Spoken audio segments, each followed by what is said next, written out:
Hey everyone, Lotus Prince here. At long last, it's time for the Q&A. I have a lot of questions this time around, so let's see how long it takes me to answer them. Hopefully I don't spend too long thinking of what to say. Well, I guess without any ado, let's jump right into it here. The first question I have is from Chaos Saber from YouTube.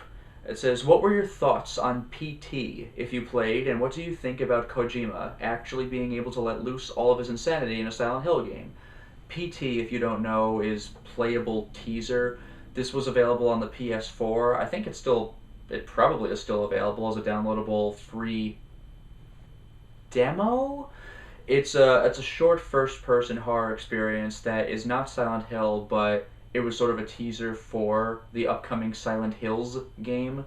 And I have not played it. I don't have a PS4, but I saw some YouTube footage of it. I didn't see it beaten. I just saw maybe 20 minutes worth of gameplay. It looked pretty sweet, nice and creative. I liked the visual design and looked really creepy, but I can't really say much more than that.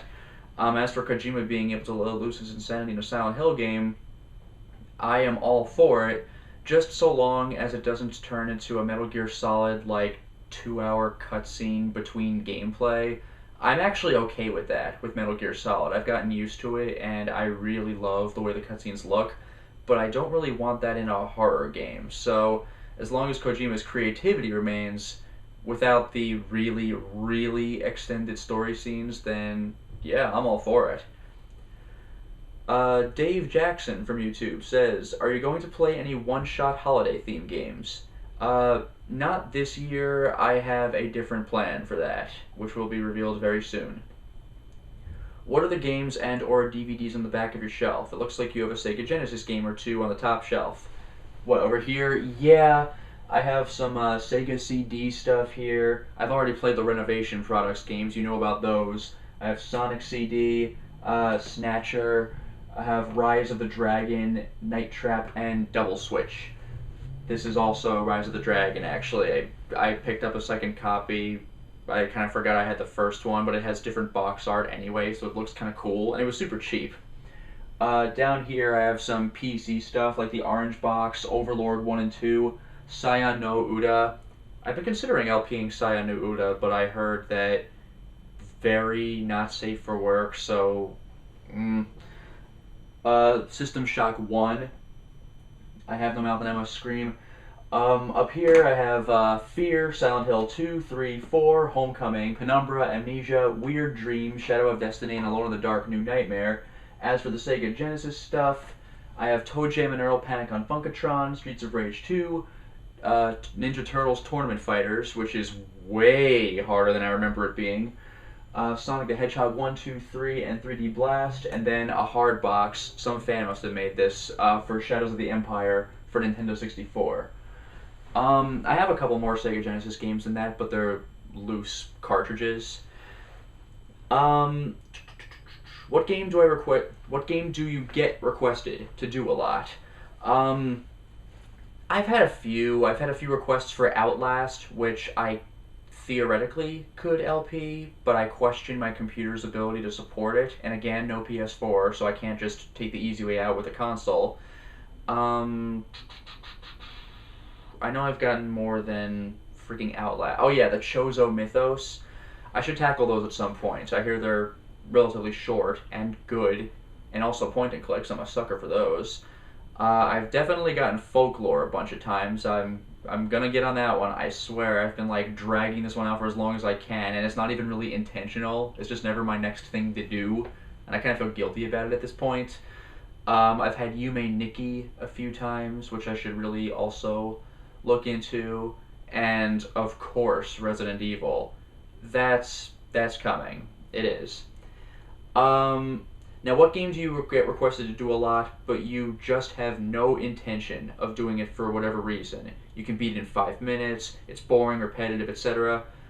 I don't know if I say I get this requested a lot. I've had it a few times, mainly when it came out, because it was flash in the pan, but Slender, the first one, and Five Nights at Freddy's, also the first one. I don't think anyone's asked me about 2. Both of those games, and this isn't the reason I'm not LPing them, but both of those games just are like YouTube clickbait games. Like, watch my face cam. I was like, oh, as the scares happen. It's like, but the reason I haven't actually been playing them is because that looks like that's all they are. Slender is just walking around, and all of a sudden, oh, it's Slender Man! Oh my god! And that's the whole game. I heard the Arrival is deeper than that, but the original Slender, that just seemed to be the whole game to me. Five Nights at Freddy's, this is going to come off as shallow.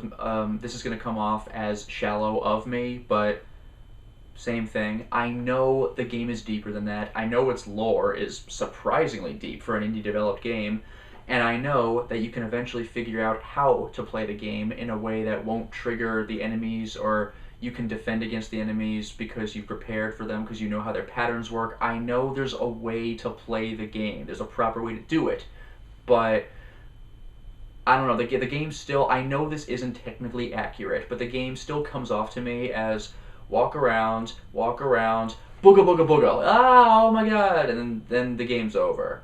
I know you can restart on the same day, it's not completely over, but that's the whole game to me. It's just, please don't jump scare me, please don't jump scare me. Ah, it jump scared me, and like, if I were ever to play that, I would either beat it on my first try out of pure luck and go, wow, I actually got to the end credits. Or I would play up to the very first jump scare and say, well, I'm done because I don't care for this kind of gameplay at all. The game has amazing atmosphere, but I just can't bring myself to be interested. Sorry. And then last question. Any more crossovers with your friends? Yes, I've actually recorded 3. You remember I played with Vice the Bold and Pyro Jack Frost. We all got together for Golden Axe Revenge of Death Adder. At this point, we've actually recorded Golden Axe 1, 2, and 3, so I'll be putting those up in the relative near future. Probably after the next game I plan on doing. I don't know if I'm going to do all 3 in a row, but we have them, and they're fun. Okay, T-Kun Unusual Wordsmith III from Manic Expression. What 3 games, LPs or off-screen, were the hardest to play? I don't know if I could come up with 3 immediately. Basically 3 of the hardest games I've ever played. That's really kind of tough. I guess I could name 2 of them with a debatable third. One of them is, what is it called? Hitman 2 Silent Assassin. I had the GameCube version. Wow, that game is demanding. That game is hard. I know the Hitman series is super popular. I don't know how people survived to give the 3rd game a shot. Hitman 2 is hard as hell. I only ever beat the first level, and I beat it the wrong way. I didn't do it the stealth way. And I tried. There's this one part where you enter some mansion, and the maid checks something. She gives someone a glance for like a split second, and that's when you're supposed to act and switch something out or whatever. I didn't know this. I messed up my stealth opportunities. I had to just gun the whole place down, and that's kind of the wrong way to do things when you're a silent assassin, but that's all I had. And then level 2, I could just never beat. Somehow my brother beat it. I don't know what sorcery he used, but that was as far as either of us got. I never made it past level 2, he never made it past level 3. That's the only game I've ever permanently quit because I just couldn't handle its difficulty. Now, I don't know if I would count this one, but I did quit Jet Force Gemini due to the difficulty of all things in the world, the final boss. I got that far, and I still quit because I just couldn't beat the guy. And it was my brother's game, so he sold it off later. I bought another copy for myself still later for only a few bucks. Nobody cared about that game. Good for me. And I actually did go back and beat it in college, and I was super proud of myself. Another game, at least in recent history, especially LP history, would be Galarian's Ash. That game's pretty tough in general, but that final boss was a nightmare. Again, if you watched that Let's Play, you saw him kill me once, and then you saw me turn right around and kill him, because I faded the block and faded back in, but I spent the entire credit sequence ranting about what a pain in the ass that was. There is an hour of footage, an hour, that you did not see. That was nothing but me fighting Ash and getting killed. Oh my god. I had an easier time with God Hand than this. God Hand is advertised. It itself advertises itself as being ball-bustingly hard, but I didn't try and fail on one level for an hour. Good lord. Not even on hard mode. Um, or what about the easiest 3 LPs, or games in general, that should have been more fun, but didn't live up to the hype? That's kind of tough because I don't generally get into super hype for games. It's very rare that I do that. I did that for Soul Calibur 2, and that did live up to the hype, but it's very rare that I am just putting everything down to get a game. Oh my god, I can't wait. Here it comes. Oh boy. And then it just really disappointed me. I've generally been satisfied by games that I've been hyped about. I don't know how hyped I was for Shadows of the Damned, but other than its spectacular script, I thought that that was probably the blandest of the Suda51 games in terms of gameplay. Light shot, bam. Light shot, bam. There's like 80% of the enemies in the game. It just felt very samey, and the bosses, other than the first one, didn't really come off as that inspired. There are the 3 Death Sisters, but the first 2 were so similar, I honestly thought that the second Death Sister was the first one, round 2. Nope, they're barely different and not really any harder than her sister. I don't know. That was one that didn't live up maybe to my personal hype.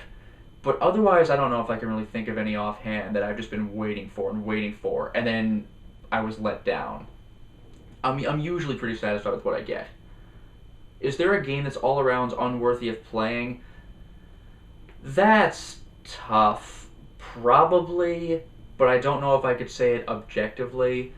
If anything, it's probably something that's so broken that you can't play it. Usually, even those games can be worth it just as a comedy of errors, like Big Rigs. It's so bad, it's just funny. So it's very rare that there's a game where I'm like, nope, no human eye should ever see this game. I don't know. I'm at least interested in taking a look at the thing. Is there any point in an LP I wanted to redo because it wasn't the best LP? I should say so. There have been instances where I missed obvious things on screen. During my classic mod in Doom 3 of Doom 1, I missed a key card that was plainly visible on screen, but my eyes weren't focused on it. So all the comments were like, oh god, how'd you miss that? And I just spent minutes backtracking for no reason. That sucked. There have been other things like that where viewers have pointed out things that I missed that I really shouldn't have. But I would say, or do I address this in a later question? I might have actually addressed this in a later question. And it's a similar one. I'll get to this later. It's not part of the actual gameplay, though. Hunter Ross from YouTube.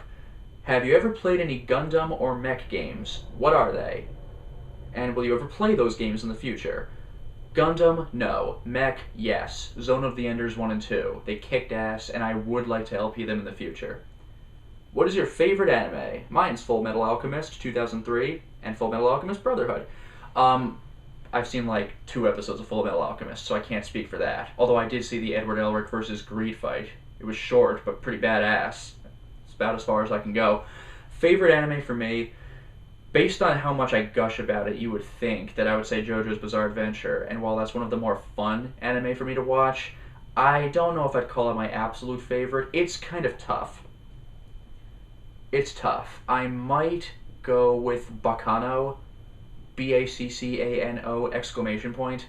It's it's 16 episodes, but 13 are the main story, and then 3 are like a sort of side additional epilogue mini arc. That is one of the most I hesitate to say edited, because it's not like they harnessed the footage and then cobbled it together. It was all animated and everything, so they could do whatever they want with it. But the way the camera changes during certain scenes, its sense of timing is unbelievable. The characters are all legitimately likable. I don't think there's a character in the show that I just hate. Even Dallas, the guy whose whole character trait is being a jerk, his situations are just amusing enough that I'm interested in seeing what happens to him next. The show is fantastic, and it's short but sweet. And it manages to be funny, entertaining, thrilling, and heartwarming. I can't say literally the same time, but all in the same show. It does a hell of a job. That is the first show I have ever seen in a music video where the AMV made me say, I want to by this show. Like, it's so good. But the other show that is a serious contender for my favorite anime, it's I have 5 episodes left. I'm not even done with it yet, but cut me some slack. It's 110 episodes long. I've seen 105. I think I'm good. Legend of the Galactic Heroes. I cannot sing the praises for that show enough. Basically, it's Game of Thrones, except in space, and without the endless whoring. So what I mean by Game of Thrones is that there's a massive war going on, and you see some of the firefights, but that's not really the point. What you mostly pay attention to is the politics and the backgrounds on people's respective homeworlds, and during the battles themselves, you see some of the pew pew pew like Star Wars action, but most of what you see is the captains and the admirals at the helm yelling at people to retreat or adjust their formation or work your way around that tactical formation fire, and it is way more entertaining than it sounds. Like, way more entertaining than it sounds. It is such a great show, and with Game of Thrones, you definitely pick a side. Like, you're generally not gonna side with the Lannisters or the Freys. They're kind of just the jerks of the Westeros, but there are a couple of like people that last 2 or 3 episodes, like just these obnoxious noblemen that are like, I'm rich and everyone should kowtow to me and I can do whatever I want. Let's just party all day and to hell with all the peons below me. Like, those people don't last long. As far as characters that you know their names of, I can't pick a side. It sounds just like Star Wars, but they seriously have the Alliance versus the Empire. But I'm really rooting for both sides. I don't you want the war to end, but at the same time, if the war ends, that means that somebody loses. And I don't want either side to lose. Both sides are so good. The rebels are kind of like the spunky, like, we're gonna go get 'em, guys, like, upbeat but less rigid kind of people, and they're really fun to watch. And then the Imperials are more rigid, but they're really noble, and they really do what they do for their honest love of their ruler and for their government. It's so good, and everything's so well acted, and everything's so well written. The scripting in that show is freaking crazy. I don't know how you write something that well and done. It's one of the most intelligent shows, not even anime, just shows that I've watched. It's crazy. There's politics and debate on what's the best system of government, because you have a really interesting paradigm. You have an what is it? You have a dictatorship versus a democracy, but the democracy is garbage because it's run by a bunch of jerks who are just corrupt politicians, and the dictatorship, normally dictatorships are viewed as terrible because you have some mad tyrant as the ruler, but this is a really, really, really good dictator. Like, he's really, really, really good. And the only problem that anybody has is when this guy dies, is his kid going to be as good as he is? I sure hope so, because we've had problems with dictators in the past, and oh boy, we still talk about it today. So it's such a great show, and I don't quite know how it ends. I'm almost there. But oh man, I kind of don't want it to end. It's one of the best shows I've ever seen. It's fantastic. I cannot recommend it enough. That took a while, sorry. Happy Mel from channelawesome.com. Have I recently played a game based on a movie? What did I think about it? Recently, I don't think so, honestly. It's been a long time. Probably the closest I could come would be like Silent Hill Homecoming, and that wasn't recent. And even then, that's fudging it, because it wasn't based on the movie. It was just a lot of winks at the movie.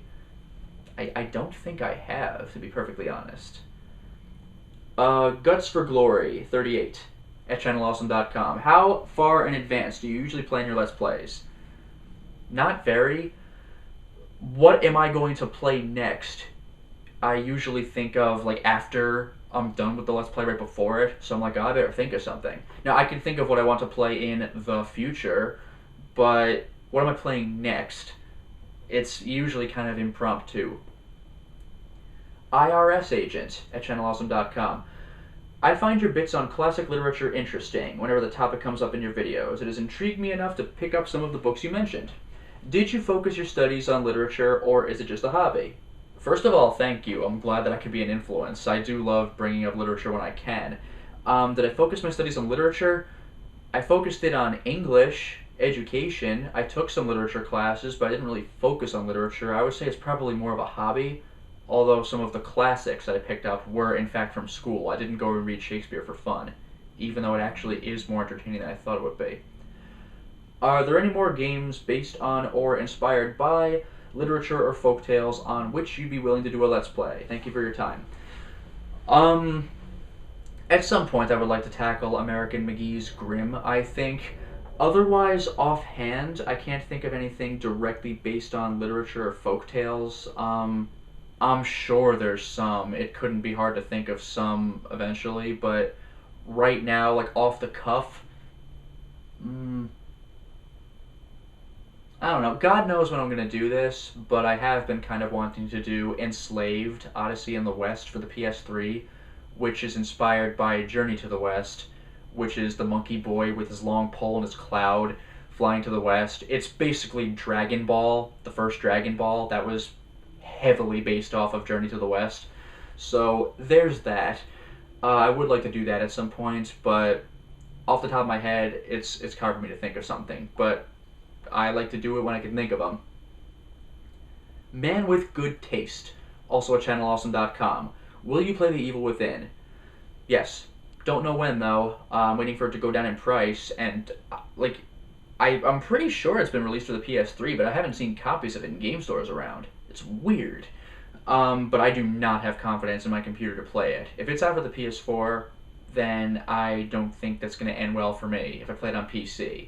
Dreadout was running at, like, mediocre levels on my PC. So, Evil Within, So if I can find it for PS3, yeah, sure. Not a top priority, but yes, I'll do it. It is Mikami, after all.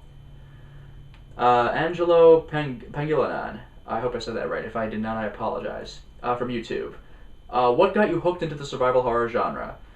That's kind of tough. I mean, my neighbor across the street when I was in middle school, I'm pretty sure it was middle school, I don't think it was high school, had Resident Evil 2. He showed me some boss fights from it because he had saves in front of them, and they looked really cool. I was like, oh, nice. But that was as far as that went.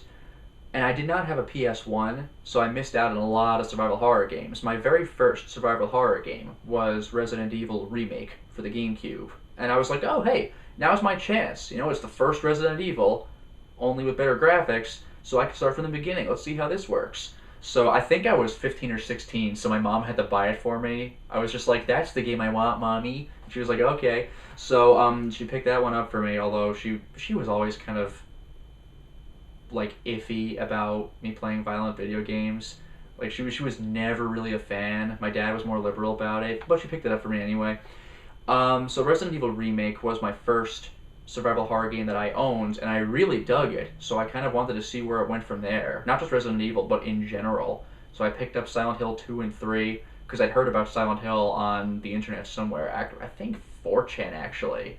Pyramid Head's like a household name now, but try to think of that name out of context. Like, what's the scariest thing you've encountered in a game? And I just see the phrase Pyramid Head. What the hell does that mean? Like, it just sounds weird and mysterious. Like, what are you that you're intimidating? So I found out when I bought Silent Hill 2, oh man, well, I gotta see where this series goes. So that was super fun, so I guess it branched off from there. And when I picked up a PS2, which took a long time, by the way, I was able to just really rack up the survival library, or survival horror library. Robin Smith from YouTube. Is there ever going to be a Let's Play of Amnesia Machine for Pigs? I don't know. Maybe eventually. I'm not particularly pumped about that one, especially because I heard it was kind of disappointing. Maybe, but it's not a priority. Brittany Sipes from YouTube.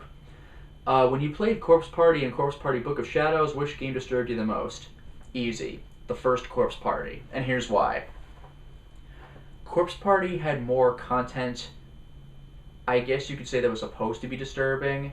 It was like more and more violent deaths, but that didn't really do it for me, and here's why. With Corpse Party 1, a lot of the deaths, the violence, was implied. The most violent part of the entire game, by a lot, was over a freaking black screen, where you literally could not see anything. So you're just thinking about it, and you're like, ugh.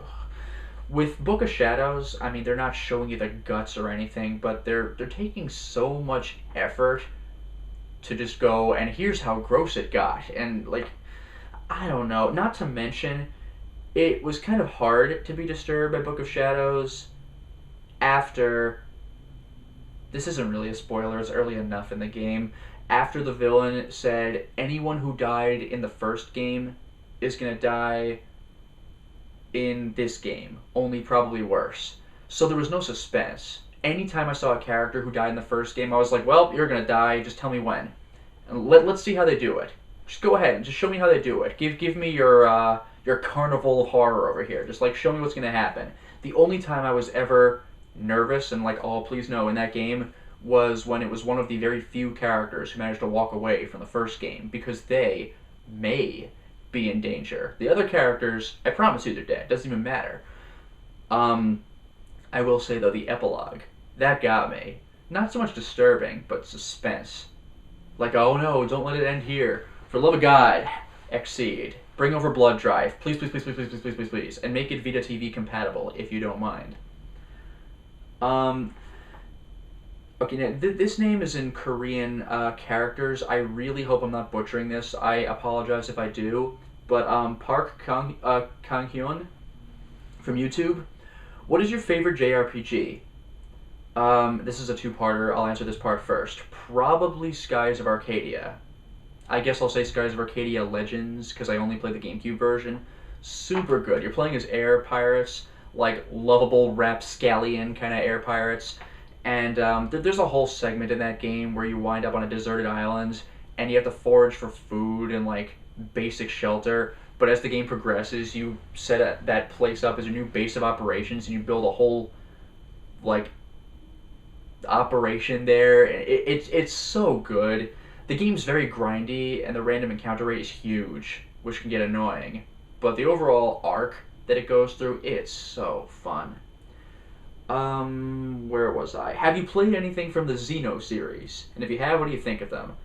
Well, I saw my friend play the very end of Xenoblade, and I saw him play all the way through Xenosaga 1, 2, and 3. Have I played them? No, but I think the games are pretty rockin'. Although I really wish they didn't take so much time to redesign the aesthetic and battle system of every Xenosaga game.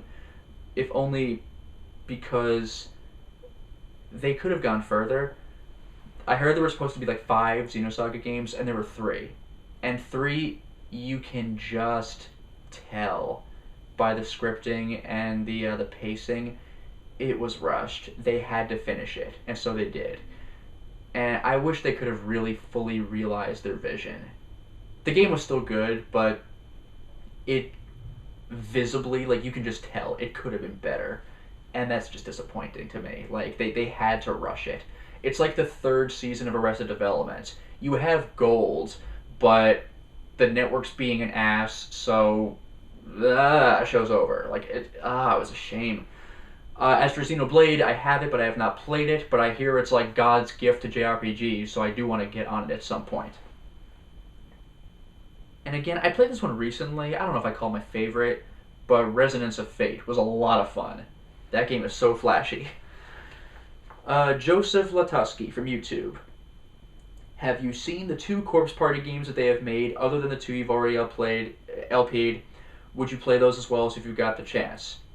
Have I seen them? No, but I know about them. There's Corpse Party 2, Dead Patient. It's unrelated to the Corpse Party games we've seen. It takes place in a hospital.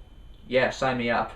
And then, of course, there's Corpse Party Blood Drive. As I already said, please, please, please, please, please, please, please, please, please localize that, for the love of God. Did you know, though, there are actually 3 Corpse Party games, other than the ones I've LP'd? This one only half counts. It's a goofy spin-off game called Sachiko's Birthday Party, where it's just stupidity. That has not been formally translated, and I don't think it will be, but it's very referential to other anime. Like, there's a scene where You know, it's like, everyone, go to Sachiko's party and have dinner. And you have this giant loaf of bread on the table, and all of a sudden the loaf of bread grows teeth and just, like, chomps down on someone's head. It's like that one really iconic scene from Madoka Magica where, I won't tell you who, gets killed, but this giant monster just goes and just clamps down, like, over her head, and all you see is just the body hanging out of the mouth, and you're like, oh! And Corpse Party, Sachiko's birthday party, does that, but stupid. It's just like dumb things like that. And Sachiko even has that cliche like 1980s like anime line where she tells you exactly what just happened, except she's talking to a dead person, so he can't hear, and the reference is for the player, but I just saw, so it's really stupid. It's something like, I said, you know, you could come over for dinner, but I didn't tell you who would do the eating. Ha ha ha. And I'm like, yeah, I get it, Sachiko. I was there. Like, it's just amusing to me. Mega Cool Dude 102. What do you think of the Five Nights at Freddy games? Well, I've already been over this, but are they scary for you? Technically, yes, but they're jump scary, and I just can't really get behind that. Like, jump scares can work, but when that's the game, like, ugh. Do you like the story? Yes. Story's freaking amazing. Like, surprisingly really good. And I've watched the MatPat Game Theory videos on both Freddy games, and they seem really plausible. Sometimes he just messes around for the sake of, what if I felt like looking this up? Like, how much weight could Link carry in Zelda? Like, based on the pixels, it looks like this. But the Freddy theories, they seem to be legit. Even if they're not, that's fantastic analysis. I know these are many questions, I don't know if you've ever played or not. Yeah, I haven't actually played the games, but story looks great. Gameplay just doesn't look like it's for me, unfortunately. Colin Townsend from YouTube. Out of all 74 of your LPs, what would be your top 5 favorite and why? I can't give a top 5, I don't know, but I could say some favorites, probably. I had a lot of fun with Vice the Bold playing Charles Barkley, Shut Up and Jam Gaiden. The audio quality on that one was kind of bad because I wasn't thinking. I put down the microphone near the speakers so he could hear it, because we weren't in the same room. I was sharing it over Skype, and Skype doesn't transmit sound. As stupid as that sounds. You can share your screen on Skype, but you can't share game sound, so I had to put my mic up to my speakers so the speakers would go into the mic so he could hear secondhand what the game sounded like. The problem was neither of us were wearing headphones. So he wasn't, which means because he wasn't hearing headphones, he had to hear the game, and then he would talk to me, but I'm sending my game audio through the mic to him, but then he's talking back into his own mic, but he is hearing my game audio. So I am hearing him hearing my game audio. So you have that doubled up game audio, and it sounds kind of bad. But otherwise, the actual recording of the Let's Play was some of the most fun I've ever had. Oh man, I was laughing until my stomach hurt for a couple of those moments, like the dating sim portion, or when you're talking to that person who had, like, I can't call it a sex change, like reconstructive surgery to be Huckleberry Hound from the Hanna-Barbera cartoons. Like, I used to watch Huckleberry Hound all the day on TV. He taught me how to ride a bike, and Vice was just dying from that dumbass line. Like, how do you learn how to ride a bike from a guy on TV? It was the funniest. I also had a lot of fun doing the Fatal Frame games. Those were just really cool to play, especially 3 and 4. Even though they're not my favorite of the games, I actually prefer 1 and 2, but I hadn't played 3 and 4, so that was a blast. Same goes for the Silent Hill games. Really good fun. There were others as well that was just a blast to play, like little one-offs, like again, Golden Axe Revenge of Death Adder was a lot of fun because I never experienced the game before, and it was just like, let's see what it's all about. Oh, the hype was true. Little things like that just make me happy. Rhoda Fury from YouTube. Are there any new up-and-coming horror games you're looking forward to? Not that I know of. I hadn't really been paying attention, except for The Evil Within, I guess. But I'll get that one, or I'll get to that one when I get to it.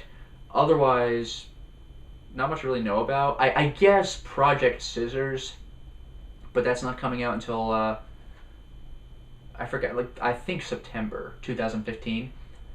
I am excited about that, though, because it's a not Clock Tower game, just like The Evil Within is not Resident Evil 4. So Project Scissors is not Clock Tower, except it's actually made by the Clock Tower guy, so I'm quite excited. It's just like The Evil Within. The Resident Evil guy is making not Resident Evil, just like Inafune is making... Oh, come on. What is it called? That not Mega Man game where you play as Beck, because you have Rock and Roll in Mega Man, and you have Beck and Call in this game, which I find to be a fantastic little play right there. Oh my god, what is it called? The not Mega Man game.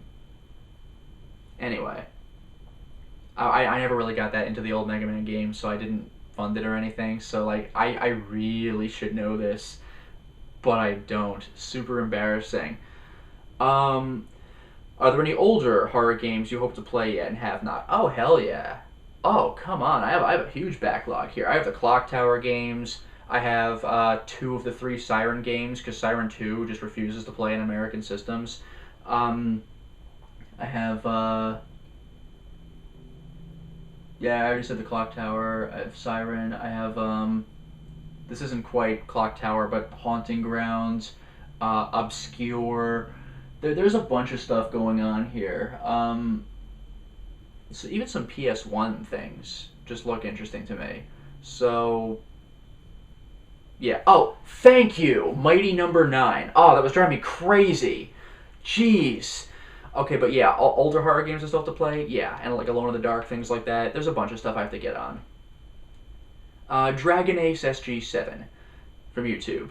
What is more important for you for Silent Hill games? The horror factor, the story overall, like linking with the Silent Hill mythos, as Homecoming was scary but was much closer than the movies and the games, 1 through 3, or the individual story? That's kind of tough.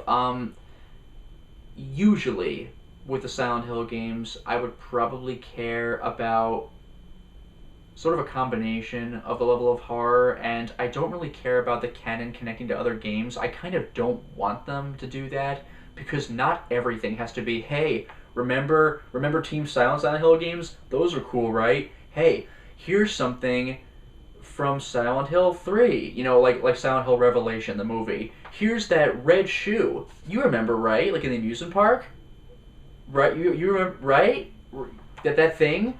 Like we have Pyramid Head in this game. Remember Pyramid Head? He was in Silent Hill 2. That was cool. So like, I don't really care about connecting to the other stories. I'm more happy at this point with self-contained stories, because not everything has to be attached to the cult. It just gets tired. But the individual story, I think I would value a little more, as well as the horror, because what's a Silent Hill game if there's no horror? I will say Silent Hill Shattered Memories had a fantastic story, but it was such a non-horror game that I was kind of bored actually playing it. The Otherworld segments were just me rolling my eyes and trying to get to the opposite door before the monsters just kind of made it take longer. So like, that I feel could have been improved, but the story was very well written, though, I will say that. Saturn Otaku from YouTube. What would you have changed in an LP purely from a gameplay perspective? Because in a previous Q&A I addressed my horrible mic audio for a lot of my old LPs. For example, maybe showing us an OSA playthrough of System Shock 2 rather than the Navy that's there now. Fair question. This isn't quite answering your question because it's not gameplay, but I remember there was one thing that kind of bugged me in my American McGee's Alice LP. This is my second LP ever, so like I'm just getting started. Because Typing of the Dead, that was like, what, 6 installments? And those were like 5 minutes each because each level's super short. With American McGee's Alice, I remember there was one like edit I did where I think the phone rang. And I was like, ah, crap. So what I had to do was I just faded out and faded back in. I do that edit all the time. But with this one, I think it was like the first one I ever did. So all of a sudden there's like a bit of a cut in the game. And it's not even really that noticeable. But if you did notice it, then I come back onto the mic and I'm like, ha, well, looks like I had a book on hold at the library. Haha, back to the gameplay. And I would not do that today.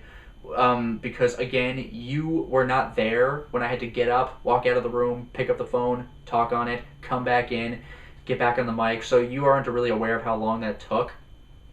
But I was, and I'm speaking as though you were. As far as you were concerned, nothing happened, so all I really did was just take you out of the game. And yet now I would hate to do that. So there's that. I also swore more in my old Let's Plays, like I had less of a problem using the F word, and trust me, if you know me in person, I have no problem doing that. But when I'm on video, I try not to do that so much because it just gets dull when every other freaking word is the F word. Then, like, it's just, you want to say something else, please? So I just don't want to fall into that habit. It just gets boring. But strictly gameplay, what would I change? Any things where I made stupid mistakes, I would not do those. And I don't mean things I couldn't have avoided. I mean just like dumbass mistakes, where like I made some decision that I really shouldn't have, or like I entered the wrong room when the yellow key card in Doom was right in front of me. Like little things like that, I guess. Samuel Trippel from YouTube. Is there any way to send or donate games to you? Alright, first of all, I really appreciate the question, but I'm going to go ahead and say no. I've actually had people offer me games before, and one person offered me like a certain amount of cash, but I actually like politely declined those, and the reason for this is, yeah, it really would be cool as hell to get up in the morning and be like, oh, look at that. I open my mailbox and there's just a cool game in here. Like, that's freaking awesome. But like, the thing is, I don't want to turn into that guy. You know, I really don't. Like, I don't want to say, like, by the way, if you ever want to just give me stuff, you can do it at this address. Like, it just, it just comes off as shameless to me. Like, I do not want to turn into that person who posts his Amazon wishlist in public, like on Facebook and Twitter. Like, hey guys, my birthday's coming up. Like, it's just so tacky, you know? Like, I could buy this stuff, but you know what'd be better? If you could buy this stuff. I sure would be thankful. Like, oh my god, like, I really don't want to do that. Now, it is true, I said this during my Limbo LP, someone gifted me the game. Roller42 did, and once again, thank you for that. But, this was, like, I'll admit, this was before, like, I realized quite how the gift system in Steam works, because I have, like, 7 to 10 Steam friends, because I use Steam to play single-player games and not for conversation. So, I was just like, oh, I got a gift. Okay, thanks. I didn't realize that there was a sort of, like, decline option. I still really appreciate the gift, and I played the hell out of it. But today, I would probably say no, just because I don't want to... Like, it just doesn't feel right to me when someone else gives me the game. Like, I know there are people, like, I don't ask for stuff. The people who offer the games did so because they wanted to. I understand that dynamic, but it still just feels weird to, like, to just have, like, people give me stuff. Especially, like, when I, like, ask for it. Like, could you just give me games? Like, so at this point, I'm going to say no, but again, thank you very much for asking. Okay, yeah, the name is spelled like Finner Johnson with my American accent. I think it's supposed to be Finur Jonsson. Correct me if I'm wrong. From YouTube. What got you into Let's Playing, and who is your favorite LPer, if any? What got me into Let's Playing is, I was a frequent viewer of various producers' content on thatguywiththeglasses.com, which has recently become channelawesome.com. There was a person on it, Paw, like the cat's paw. He does some LPs, but he's primarily, at this point, a producer of the show Music Movies, where he goes over musicals and analyzes song by song and how they incorporate themselves into the plot and what his favorite and least favorite were by the end. Really well done show. But he was more of an LPer earlier, because Let's Playing is kind of an easy way to get into producing videos. And I was not really a fan of Let's Plays at the time. I figured I can just play this game myself. But he did one for King's Quest V. And no one I knew outside of my immediate family and my cousins knew about King's Quest anything. Like, my really good friends, whom I've known since middle school, just never touched King's Quest. They'd never seen it before. So I was kind of alone as far as that was concerned. So all of a sudden he puts up a Let's Play of King's Quest V, and I thought to myself, wow, okay, like, let's see what someone else, the only other person in the world who's played this game, thinks. And number one, it was really entertaining. Number two, I discovered that it's not just a walkthrough of a game, it's also about the person doing the LP. What is that person's take on the game? What is that person's delivery style? Is the person silly? Is the person serious? How is this going to work? Does the person bumble around through the game? Is it a speedrunner type of Let's Play? Is it just a regular, I'm playing the game, I'm pretty good, I guess, let's see what happens? There's all sorts of different styles of LPs, and I wasn't aware of that. And what I wasn't thinking of at the time is, what if I weren't going to play the game? I could see it anyway. Or what if I'd never heard of the game? I'm introduced to it. Or what if I couldn't get the game? Like, he did a brief LP of Alice in Wonderland for the Commodore 64. I never heard of that freaking game. Okay, well now I've seen this. Cool. New insight. So that got me into LPing. After he did King's Quest V, I thought to myself, whoa, I gotta do King's Quest VI now. That's my favorite of the games. I gotta do it. So I actually asked him on the forums if he wouldn't mind, because I was thinking, like, reviewer dibs existed, which is, of course, a ridiculous concept. But at the time, I was like, I don't know if he was going to do it. Like, I don't want to steal his thunder. Like, anyone's ever heard of me at the time. Like, no. So he said, yeah, sure, have fun. So it took me a year to do King's Quest VI, but, yeah, I did, and I was super happy when I did. Who was my favorite LPer? I kind of have two people that I watch the most, or I should say two LPers that I watch the most, like one of them, two channels that I watch the most. One of them is the Game Grumps, and it's not so much for their gameplay. Their gameplay can be really spotty, but if they've played a game that they played as a kid, they tend to be really good. Like Aaron Egoraptor is super good at the Mega Man games, and I think he was really good at Super Metroid, whereas Danny was incredible at Mike Tyson's Punch-Out! And Super Mario Bros. 2. But I generally watch them for their commentary, because they have really good banter together. The people on Steam Train, especially if it's Barry and Ross, or Barry and, well, Danny only really joined them like once, but usually Barry and Ross, they have a really good, like, analytical rapport with each other sometimes.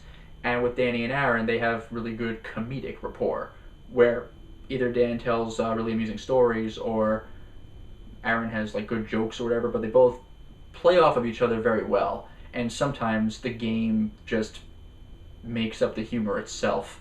Like, their Wheel of Fortune, I think, for the PS2. Like, I laughed until I cried. It's Schadenfreude, but Danny got, like, 4 lose-a-turns in a row, and it was just, like, I think actually driving him insane. It was, that was funny as hell. Also, they've introduced me, because they play so much stuff, they've introduced me to games that I've actually went out and bought for myself. I have Tulip for the PS2, still need to play it, might LP that at some point, and I even got Endless Ocean for the Wii. And turns out you can beat that game, made to the end credits. The other LPer that I really enjoy, more for the actual, what it's supposed to be content for the LP, would be Pushing Up Roses. She does a lot of games that are kind of up my alley. I haven't necessarily played them myself, but she's super into the DOS era and the point-and-click kind of games. So she's done stuff like I Have No Mouth and I Must Scream, as well as I have, Harvester, and also Grim Fandango, and it's super fun to see, because she incorporates a lot of, like, sort of sentimentality into her LPs. Like, I played this as a kid, it means a lot to me, that kind of thing. But also her general demeanor is very welcoming and inviting. It's like a friend invited you over to her house because she wants to show you something. Like, dude, you gotta see it. You gotta experience this with me. She has a very conversational tone with her viewers, and it's kind of very just overall pleasant to be around. You know, it's more like, you know, sitting in front of the fire, like in like the fireplace kind of LPs. It's very inviting. So I very much enjoy that style as well.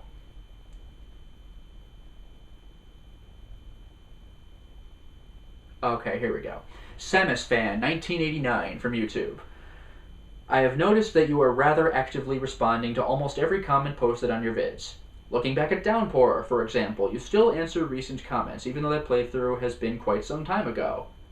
Yeah, there's no way I would know about that. Like, let me check Downpour today. Fortunately, when you receive a comment, it pops up in my email, so I'm just like, oh, a comment at this location? Sure. So it's easier than all of that. I'm not, like, neurotically checking all of my LPs or anything. My question is this.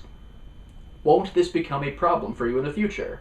Not only do you have to do other things in life, but reading and answering at your level of reaction time surely could take a toll somehow and sometime.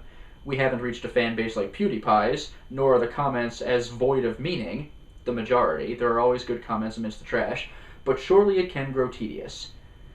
I mean, not really, at least at my level. I don't tend to get like 1,000 comments at once, because that really would take up all the time in my day. I usually get like 7 comments and reply to them, and then I come back later and there's a few more. So, alright, it doesn't take up an overly large amount of time. So that's kind of okay. But yeah, if I were ever to magically reach PewDiePie's level, by the way, spoilers, I won't, then yeah, that it would be a problem responding to all that. On the other hand, one of the reasons I do respond to so many comments is because, and I swear to God, I'm not just saying this to kiss your ass, like, I really do have a fantastic comment section. I kind of, like, in the exception to the YouTube rule, I can count the number of negative comments I've gotten, just straight up, like, I wasn't a fan of this, or I expected you to be funny, you're not a funny LPer, I'm gonna take my views elsewhere because I was looking for a sillier thing.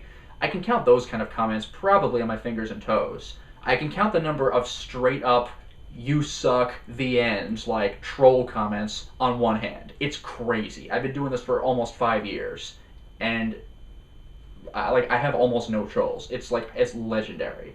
So that's another reason to respond to comments. They're good, and I don't just mean sucking up. I mean, like, people actually have things to say in the comments section. Like, a lot of times I have information that I missed from LPs. I've already given this example, but at the end of Neverending Nightmares, Crimson Alice gave me this whole gigantic list of dream symbolism that just I didn't even think to look into. So there's additional information. There are legitimately good recommendations for games to play next. There's actual, like, conversation going on in the comments section. Like, it's amazing. So there's, like, more of an incentive for me to respond to. Personally, I like being able to communicate with the creator of the stuff I watch, but I never exactly know if the other side actually wants to reply to everything, or if said person perceives most comments as spam or similar. It's kind of rare that I won't respond to comments. I usually won't respond to the really rhetorical comments. Like, this game is good. What am I supposed to say? Yeah, I agree. Like, I mean, if it's something that's more of a rhetorical comment, then I'll kind of just let that pass or whatever, but usually the comments are things that warrant a response, I guess. Obviously you won't answer, I don't like comments, nor do I really want to reply, just do it to keep you hooked. You do seem motivated in your often detailed answers, but maybe you could elaborate on your perception and handling. Thanks a bunch. Oh, well played, Samus fan. No, I would never say I don't like comments, nor do I really want to reply, so now there's that era of who? Is he just sucking up to me? Now I look bad in front of everybody. Worst Q&A ever. No, seriously, I actually was being serious. There are legitimate reasons for me to respond to the comment section. I'm not doing it obligatorily. You know, like, the most popular people don't respond to almost any of their comments, but they still get thousands of comments, right? But, like, I do it because I want to. Like, it's actually nice to do, and I've actually received reply saying, like, wow, I didn't think the creator would actually respond to me. So it's nice to give people a reason to comment as well. So I do appreciate that question. Anime Lover 23458 from YouTube. What is your favorite of your LPs? I kind of did this one already. Is there an LP you feel I could have improved? Oh yeah, this was calling back to that previous question. Yeah, T-Kun Unusual Wordsmith III. Is there... What did I just say? Yeah, is there an LP I feel I could have improved? Again, not so much the LP itself, but yeah, this would be the end of.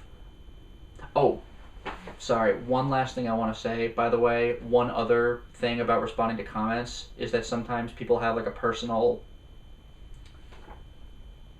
stake in the LP. Like when I did Never Alone, one of the people in the comment section was actually like someone, like a member of the like Inupiat people of Alaska, and he was like, "Hey, this game is a folklore like from my people. Let me give you more information." So it was like really cool to see that like level of connection. Sorry, I'm waffling back and forth on here, but that was one thing I also wanted to mention. As for Anime Lover 23458, is there an LP I feel I could have improved? Basic gameplay wise, yeah, sure, there's always a way to improve.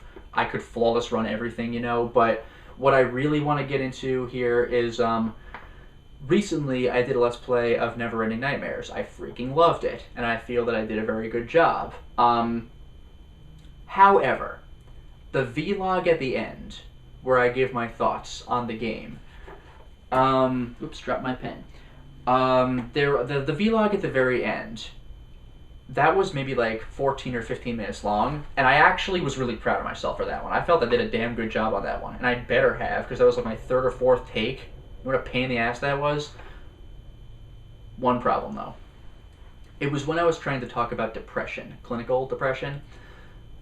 Now, I felt that I did a pretty good job with this, despite not suffering from depression. Like, I can't give you a, oh, believe me, I know kind of perspective on this, but from what I said, I got some comments saying that like from people that actually do suffer depression, that I summed it up pretty well. So that's good. Major problem, though. I was trying to compare regular depression to clinical depression. So the way I did that was I said that with regular depression, the stereotypical kind, it's more like, oh man, I feel depressed. I failed at achieving some goal that I was trying, or someone I know and care for has been injured and is in the hospital or has died, and that really bums me out. Like, now I just feel terrible. So people could say, well, cheer up. Like, okay, maybe I'll try to distract myself. I'll go see a movie, and you get out of it. That's regular depression. Something made me feel sad. Let's see if I can get out of it. With clinical depression, the problem is that this is going to be like so scientifically like shallow, but a chemical imbalance in the brain. I forgot if the brain wasn't producing enough. It was either serotonin or dopamine, but like the happy chemical, effectively. So absolutely nothing has happened to piss you off, but you just feel sad now. Like the brain's just like, oh, too bad for you. And how do you get out of that state of depression? You wait for it to blow over. Like, you really have no say.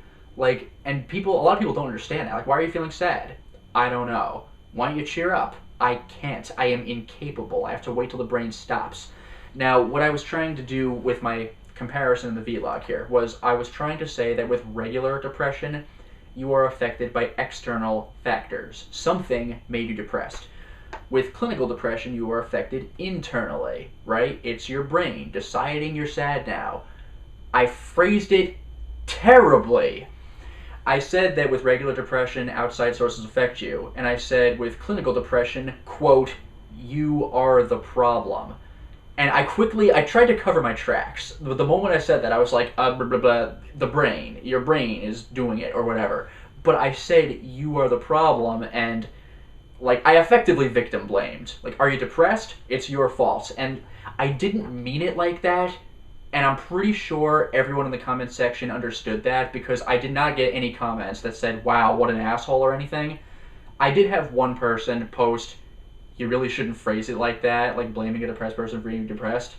And I hadn't really thought about it after the vlog, because that was like halfway into it, so I was talking for many more minutes, then I rendered the whole thing, then I uploaded the whole thing. It's been a while. So when the person phrased it, when the person posted that comment, I was like, oh, geez, did I say that? And I went back and checked. I was like, ooh, faux pas.